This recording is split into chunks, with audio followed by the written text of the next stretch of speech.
Whoa. Before you leave a dislike on this video, just hear me out for a minute, because I think the Wuthering Waves community has developed a problem. And then ironically, it's hurting the game more than helping it. I'm talking about friendly fire. Not people doing dumb criticism towards the game, not people doom posting. I'm talking about members of the community attacking other members of the community simply because they dare to criticize something about Wuthering Waves. And before anyone says it, no, I'm not talking about everyone. I don't think this is the majority of the player base at all. Most players are completely normal. I'm talking about a very loud minority that treats every criticism like it's either a targeted attack towards the game or even towards themselves. Over the last few weeks, I've made a few videos criticizing Wuthering Waves. One was just about general wuwa problems. Another one, I mentioned some remaining issues that I didn't mention in the first one. And then I made a very personal video explaining why I thought version 3.5 just wasn't going to it for me. Notice something though, I never said Wuthering Waves was a bad game. I never said Kuro Games was a bad developer. In fact, in those videos, I repeatedly said that a lot of these problems aren't even exclusive to Wuthering Waves. Almost every gacha game suffers from similar issues. I specifically made that point because I wanted to differentiate the wuwa problems and the problems that transcend wuwa. But despite that, some people didn't seem interested in discussing the arguments. It felt like they had already decided the video was wrong before even hearing what I had to say. And that's a big problem. Now, don't get me wrong, bad criticism absolutely exists. Recently, we had the whole analytical vibes drama. He argued that skins somehow meant a game or a company was failing. A lot of people disagree with that take, including me, and honestly, that's completely valid. If you think someone's argument doesn't make sense, challenge it, explain why you disagree, leave a comment and start a discussion. That's what criticism is supposed to lead to. But there's a huge difference between saying, I disagree with their argument, and you're criticizing the game, therefore you're wrong. Those are absolutely not the same thing. One comment on one of my videos really stood out to me. It basically said, now this is criticism. I welcome good criticism, not nonsense. And that's exactly the mentality I wish more people had. You don't have to agree with every criticism, you don't even have to like every criticism.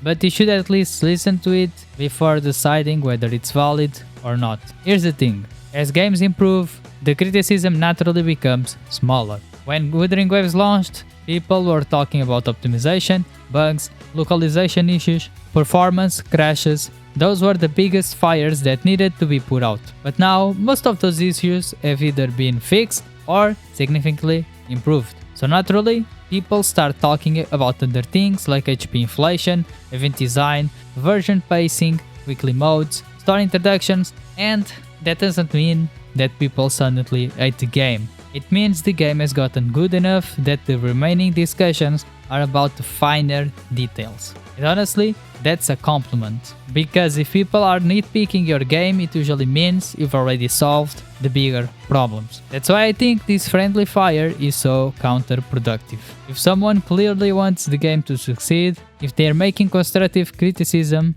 if they're giving feedback in good faith, why are we treating them like enemies? They're on your side, they're playing the same game, they're taking their time to give feedback because they want the game to become even better. Sure, people occasionally will have bad takes, everyone does. I've had bad takes even before I was a creator. Every content creator has. But having one opinion you disagree with doesn't suddenly invalidate everything else they say. And there's something people always seem to forget. One of Wuthering Waves' biggest strengths is the phrase, devs listen. Everyone loves saying it, everyone celebrates when Kuro responds to feedback, but think about it. Developers can't listen if nobody's allowed to criticize the damn game. Developers can't listen. If every criticism gets buried under dislikes, or dismissed with just quit the game, or labeled as doom posting before people even hear the argument, then you're making it harder for the developers to know what players actually think. Even if you completely disagree with someone's criticism, leave a comment explaining why. Because if Kuro Games ever watches the video, and let's be honest, they absolutely do monitor community feedback, they're probably going to read the comments too.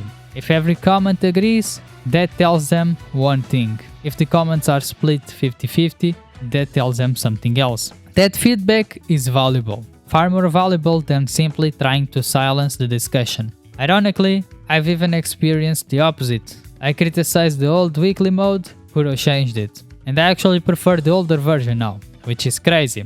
But that's feedback. Sometimes developers improve something, sometimes they make it worse. That's completely normal. Constructive criticism doesn't guarantee the next update will be perfect. It just gives the developers the opportunity to make informed decisions. At the end of the day, Wuthering Waves is still one of my favorite gacha games. But actually, it's my second favorite gacha game. If I hated the game, I wouldn't be making videos about it. I'd simply move on. The reason I criticize it is because I genuinely believe it's one of the best games in the genre, and I want it to become even better. So, if you see criticism from someone who clearly enjoys the game, don't immediately assume they're your enemy. Hear them out.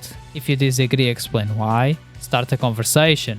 Because communities don't grow by silencing criticism. They grow by discussing it. Anyway, this was a short one, and those were all my thoughts. If you disagree with me, I genuinely like to hear why in the comments. And if you agree, maybe next time before hitting dislike, give the video and most importantly, the argument a chance first. Thank you for watching, and I'll see you in the next one.